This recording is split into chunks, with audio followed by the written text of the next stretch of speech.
కడప జిల్లా ప్రొద్దుటూరులో Congress party incharge Irfan బాషా నిర్వహించిన సమావేశంలో ఆయన పలు డిమాండ్లు చేశారు. ప్రొద్దుటూరు నియోజకవర్గంలో అభివృద్ధి సమస్యలు కొనసాగుతున్న నేపథ్యంలో కాంగ్రెస్ పార్టీ ఇన్ఛార్జ్ ఇర్ఫాన్ బాషా ప్రెస్ నిర్వహించి ప్రస్తుత ఎమ్మెల్యేపై మరియు నియోజకవర్గ పరిస్థితులపై అసంతృప్తి వ్యక్తం చేశారు. నియోజకవర్గ సమస్యలను ఎమ్మెల్యే అసెంబ్లీలో ప్రస్తావించకపోవడం ప్రజలకు అసహనాన్ని కలిగించిందని ఇర్ఫాన్ బాషా అన్నారు.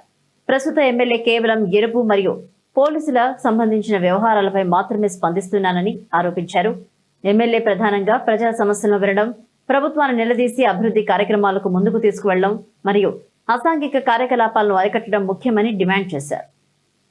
నియోజకవర్గానికి సంబంధించి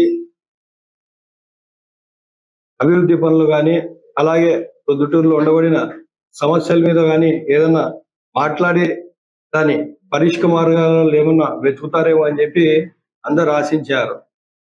కానీ ఆ సమావేశంలో మన ప్రొద్దుటూరు ఎమ్మెల్యే నంద్యాల వరదరాజ రెడ్డి గారు ప్రొద్దుటూరు అభివృద్ధి గురించి కానీ ప్రొద్దుటూరులో ఉండబడిన సమస్యల గురించి కానీ మాట్లాడకపోవడం చాలా దుర్మార్గం, చాలా బాధాకరం.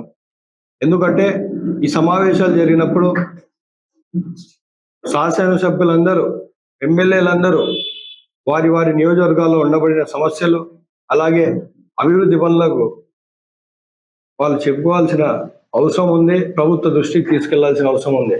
కానీ మనం చూసుకున్నట్లయితే ఎమ్మెల్యే గారు కేవలం 2 విషయాల మీద మాట్లాడడం జరిగింది. అది ఒకటి యూరియా గురించి, అలాగే పోలీస్ వ్యవస్థ గురించి. యూరియా గురించి మంచిదే, చాలా సంతోషం. మీరు ఈరోజు